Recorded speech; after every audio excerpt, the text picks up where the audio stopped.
আল্লাহ নবী চম্পারা পানিলে জানিয়ে দে ও বাবা মিকদাদ ইবনে আমর ও বাবা সুবাইর ইবনুল আওয়াম রাদিয়াল্লাহু তাআলা আনহুমা আমি নবী আমার খুবাইব ইবনে আদি ও লাশটাকে ঝুলিয়ে দে 40 জন কাফের চতুর্দিকে ঘিরে গিয়ে পাহারাখানা দিতে লেগে রে তোমরা কি দুজন হারবে বাবা তোমরা কি দুজন পারবে বাবা ইয়া রাসূলুল্লাহ হাবিবাল্লাহ আপনি যদি হুকুম করেন আমরা দুজন যাব জনে বলুন সুবহান আর একটু জনে বলুন সুবহান 40 জন বেদি গায়ের কোট মাথার নিচের দিকে পা উপর দিকে করে বেঁধে ঝুলিয়ে পাহারা খুবাইব ইবনে আদি রাদিয়াল্লাহু তাআলা আনহু আমার নবী পাকের ভালোবাসার সাহাবী নবী পাক 10 জন সাহাবা এই 10 জনের মধ্যে ছিলেন খুবাইব ইবনে আদি রাদিয়াল্লাহু তাআলা কিতাব এসেছে মক্কা শরীফে ঢোকার আগে পাথর ছুঁড়ে ছুঁড়ে ওনার উপরে তীর মেরে মেরে শহীদ করে দিয়েছে একজন বেঁচে ছিলেন খুবাইব ইবনে আদি ওনাকে নিয়ে চলে গেল একটা রুমের মধ্যে বন্দী করে খুবাইব ইবনে আদি ওই রুমের মধ্যে বসে বসে যে ফল খাচ্ছেন ভক্ষণ করছেন ওই ফলের সিজন তখন মক্কা শরীফে ছিল আল্লাহ পাকের তরফ থেকে রিজিক পৌঁছে যেত জোরে বললেন আলহামদুলিল্লাহ পৃথিবীর ইতিহাসে উনি একা শহীদ হওয়ার আগে 2 রাকাত সুন্নাত নামাজ পড়েছিলেন বলুন সুবহানাল্লাহ নবীর একটা সাহাবী ছিলেন যার নাম ছিল হযরত খুবাইব ইবনে আদি রাদিয়াল্লাহু তাআলা হযরত খুবাইব ইবনে আদি রাদিয়াল্লাহু তাআলা আমার নবী পাকের ভালোবাসার সাহাবী আল্লাহর রাসূলের মুহাব্বতের সাহাবী এত ভালোবাসতেন নবীকে হযরত খুবাইব ইবনে আদিকে বন্দী করে নিল ও জওয়াকে মক্কার কাফের বেদিন গুরি জানিয়ে দিও ও খুবাইব ইবনে আদি তুমি যদি নিজের বাড়িতে থাকতে তোমাদের নবী হযরত মুহাম্মদ সাল্লাল্লাহু আলাইহি ওয়াসাল্লাম তিনি যদি আমাদের কাছে বন্দী করেন তিনি যদি আমাদের কাছে বন্দী করেন কতই না ভালো হতো কতই না উত্তম হয়ে যেত আল্লাহ নবী সাহাবী হযরত খুবাইব ইবনে আদি জানিয়ে দিয়েছিলেন এ মক্কা বেঈমানে বলো এ মক্কার কুফারে করে আসেরা আমি খুবাইব আমি একা কেন আমার গোটা খানদানও যদি শহীদ হয়ে যায় আমি খুবাইবের কোনো দুঃখ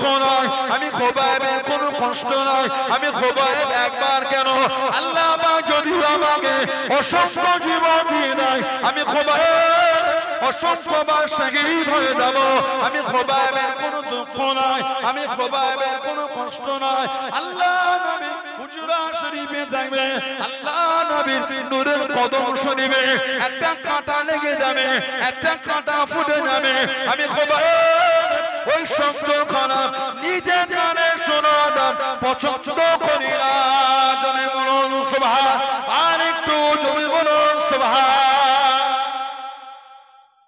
নবীকে বন্দী করে আল্লাহর নবী হুজরা শরীফে থাকবে কদম শরীফে কাঁটা লাগবে ওই শব্দটা শোনা আমি পছন্দ করছি না জোরে বলুন এটা হলো সাহাবাদের মানা এটা হলো আমার নবীকে সাহাবাদের ভালোবাসা আমাদের মতো ফাঁকিবাজি ব্যাপার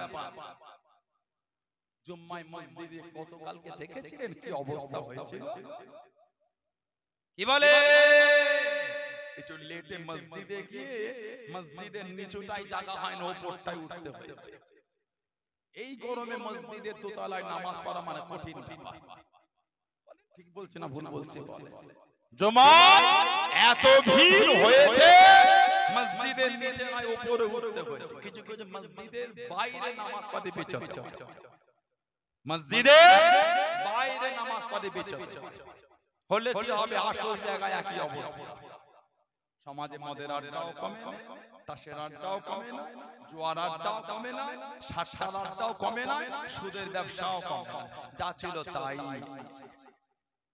তাহলে মসজিদে আসলে মুসল্লি যদি সব মুসল্লি ভালো হতো জুমার মসজিদের দান বক্স থেকে ছেঁড়া নোট বার হতো না একটু হ্যাঁ আপনাদের এলাকায় হয় কল্যাণপুরের কি খবর শুক্রবার সব চাঁদা দেয় না মসজিদে ভালোবেসে দান করে মসজিদে দিল কমিটি জানারা আছেন ঠিক আছে আজকে জলসা কমিটি সব আছে ভাইজানা বসে আছে যা না কত সব টাকা হইতাম গুছবে 2-10টা ছিনা বেরাবে তাহলে বলে আল্লাহর ওলির ভালোবাসায় এসো ছিনা নোটটা শোনা দিচ্ছে। বলেন তাহলে ভালোবাসার জায়গায় কতটা মজবুত হয়েছে। মসজিদের দান বাক্স খুললে দেখবে 2-10টা ছেঁড়া ছেঁড়া নোট বেরিয়েছে। কে দিল? আমাদের মধ্যেই কেউ দিয়েছে। বলেন ঠিক বলছে না ভুল বলছে? পারলেন দিতে? আহা, যেই নোটটা সবজিওয়ালা নাই না, টোটোওয়ালা নাই না, অটোওয়ালা নাই না, বাসওয়ালা নাই না, টেকাওয়ালা নাই না, ট্রেনের টিকিটের জন্য নাই না, চাওয়ালাও নেবে না, মুসাফিরকে দিল ফিরিয়ে দেয়। ও তা ছিনাটা দিলে গরিব মানুষ ভালো পড়া দাও। আর নেই রে বাবা, এই 10 টাকা দেখো না একটু ছিনা দিওনি আমাকে। খুঁজে খাজে বলে 7 টাকা খুচরো আছে, তুমি তাই দাও।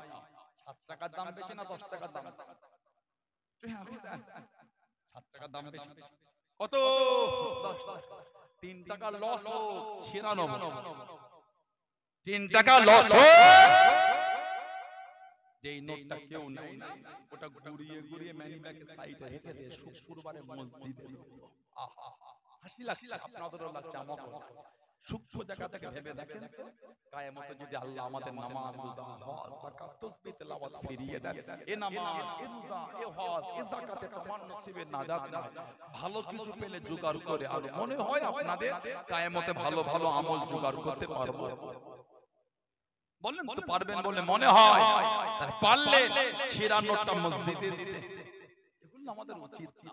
আমার মালের সবথেকে উৎকৃষ্ট উন্নত মানের মাল আমি আল্লাহর রাসূলের জন্য ব্যয় করব, এটাই তো মহব্বত। জোরে বলে, আর একটু জোরে বলা গেল না?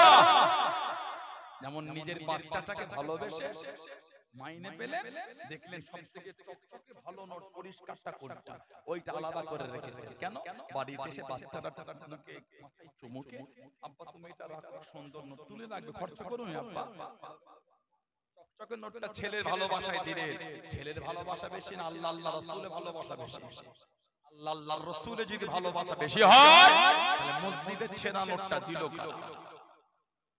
নিজেকে প্রশ্ন করতে শিখে কবে ভালো হলো?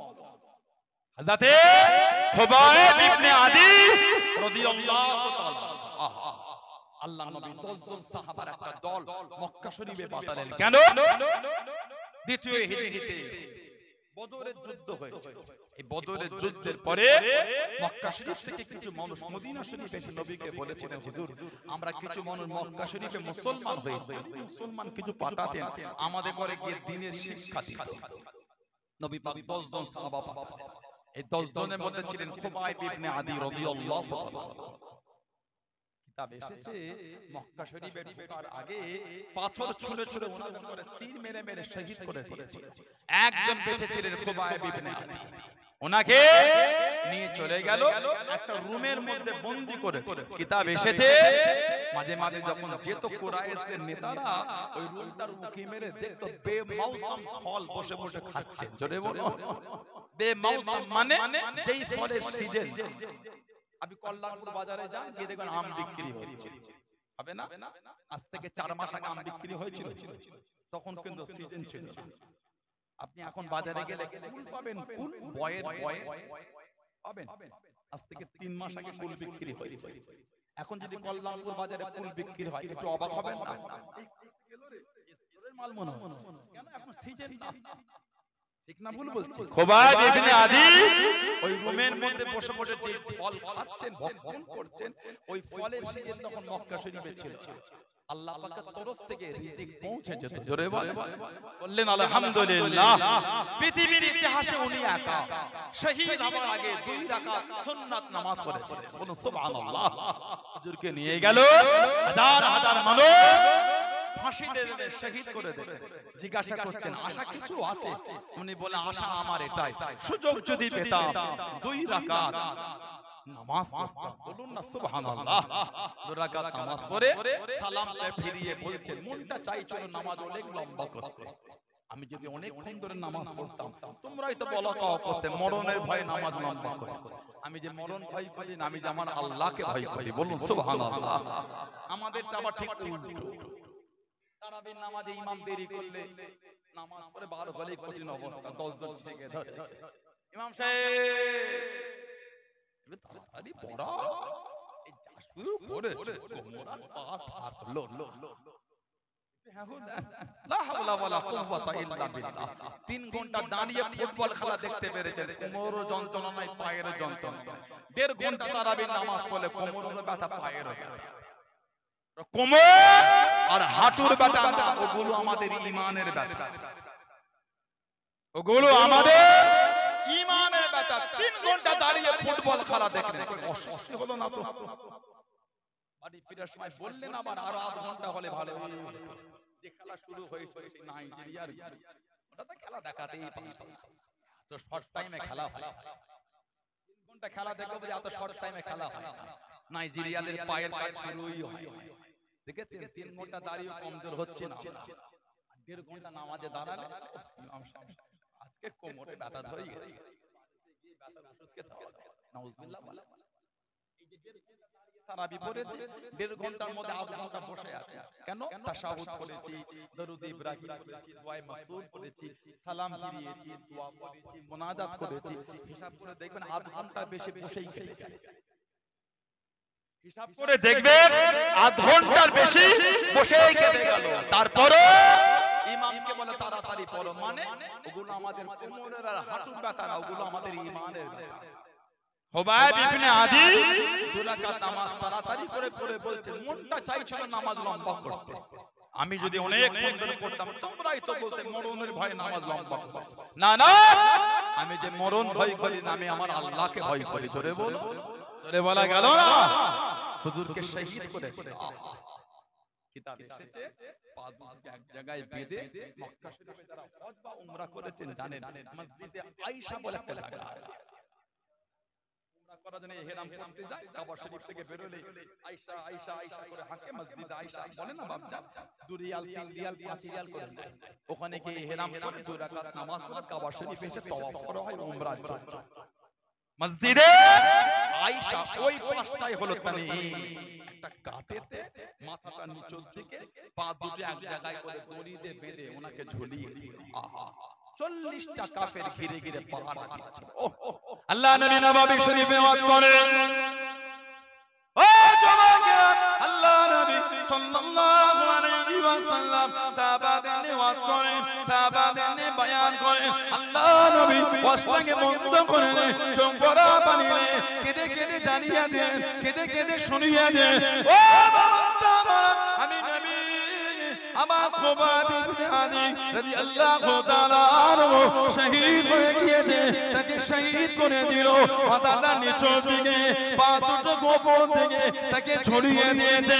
ও বাবা সাহাবা, আমি নবী আমার খুবাইব ইবনে আদি রাদিয়াল্লাহু তাআলা আনহু আমার কাছে কেঁদে কেঁদে দোয়া চেয়েছিল, আমার কাছে কেঁদে কেঁদে দোয়া করেছিল, ইয়া রাসূলুল্লাহ হাবিবাল্লাহ, ইয়া রাসূলুল্লাহ হাবিবাল্লাহ, আল্লাহ পাকের নবী সাল্লাল্লাহু আলাইহি ওয়াসাল্লাম হুজুর বিয়াদি মাফ করুন, গুস্তাখিটা ক্ষমা করুন, আপনি আমার জন্য দোয়া করেন, আপনি আমার জন্য দোয়া করেন।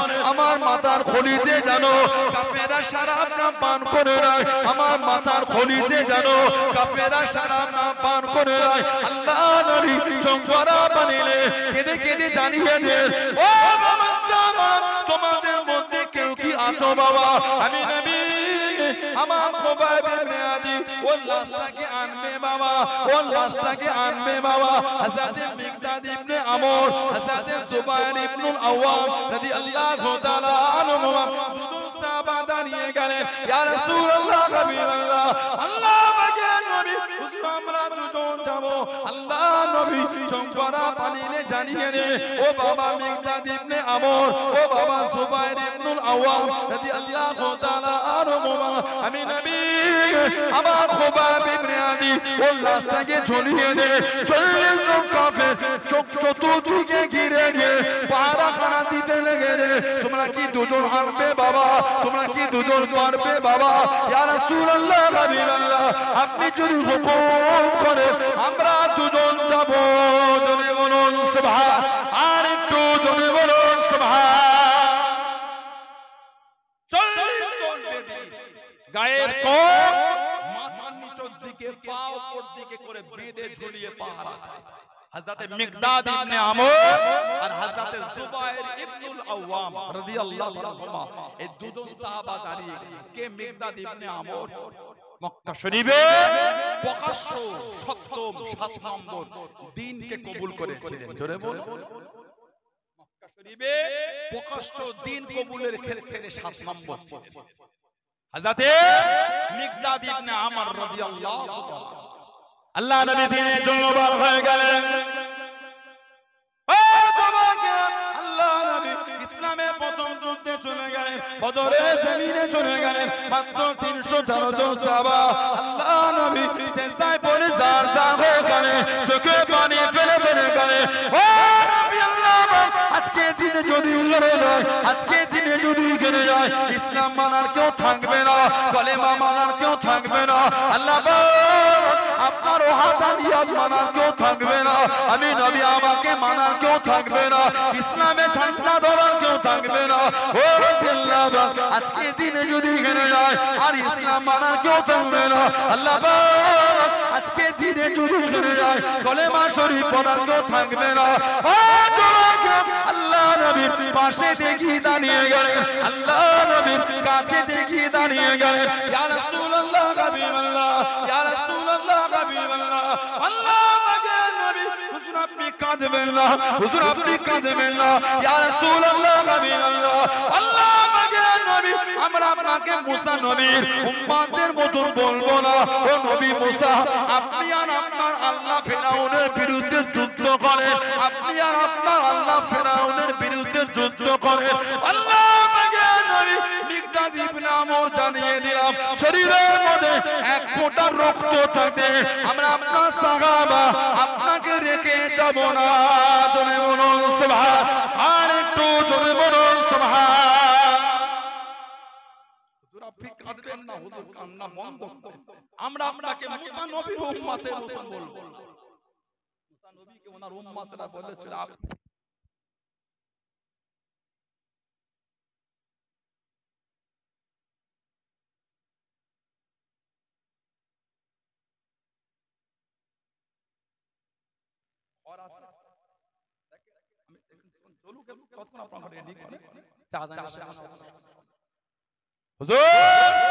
আপনি আর আপনার আল্লাহ যান ফিরাউনের বিরুদ্ধে।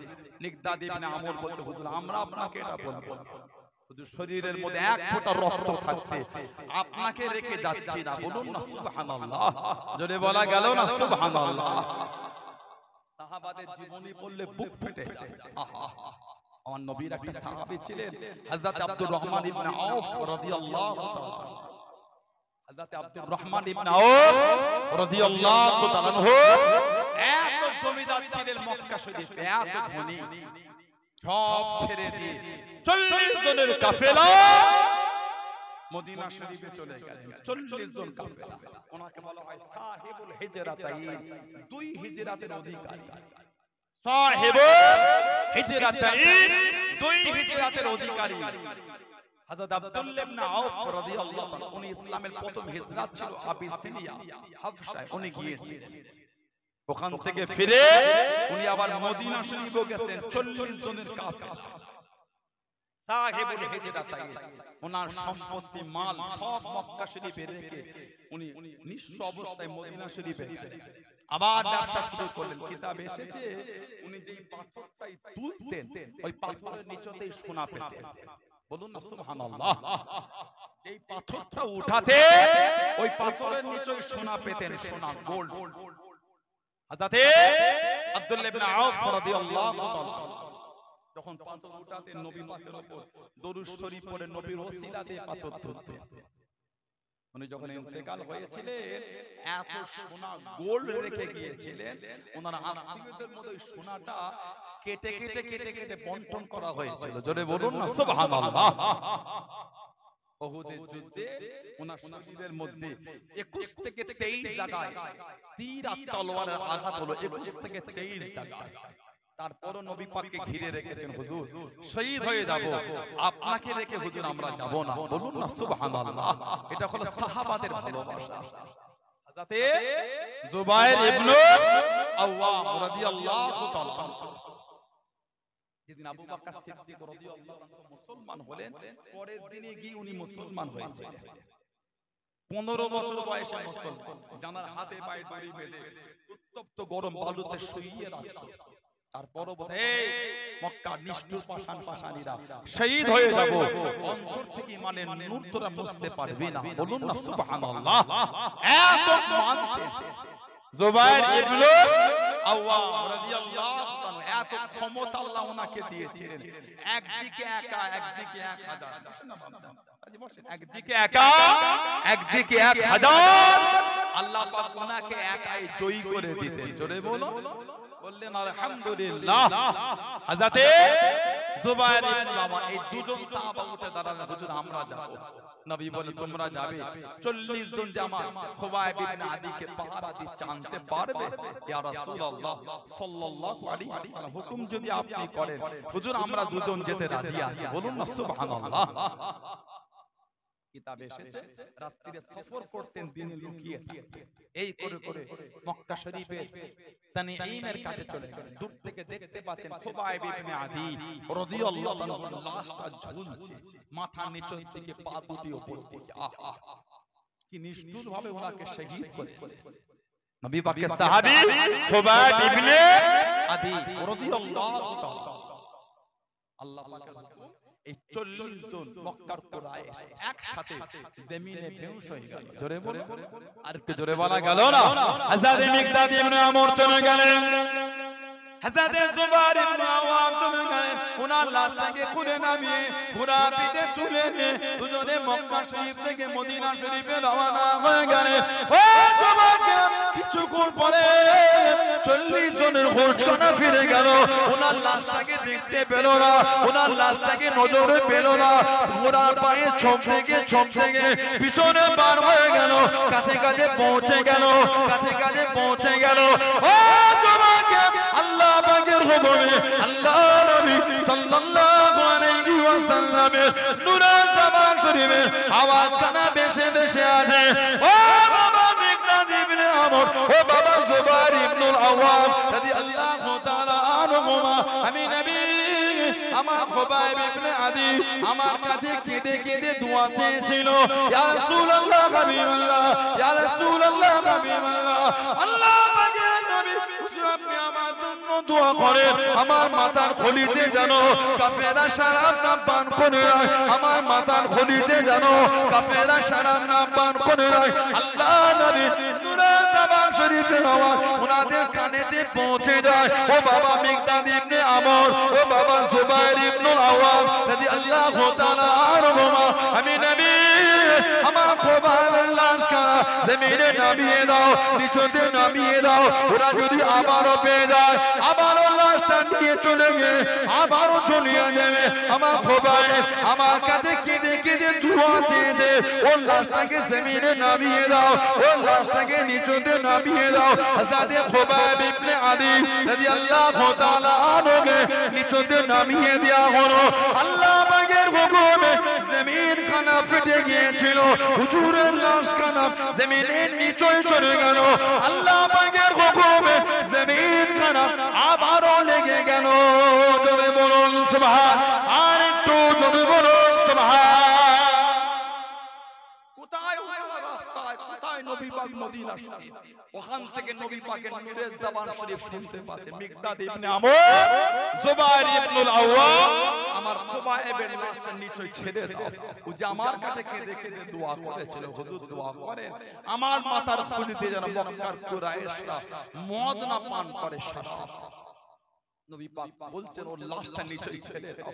যেই লাশ ছেড়েছে জমিন আল্লাহ পাকের হুকুম ফেটে গিয়ে লাশটা জমিনের নিচে গিয়ে আবার জমিন লেগে গেল। বলুন না সুবহানাল্লাহ।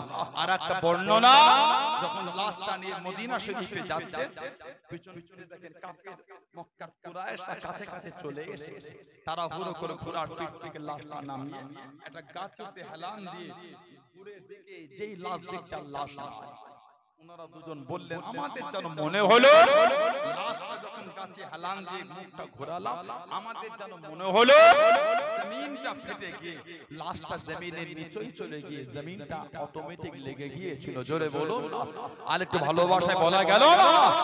সেই সাহাবাদের দিকে দেখেন ভালোবাসার মানাটা কি জিনিস, ভালোবাসা মানা সেটা কি জিনিস।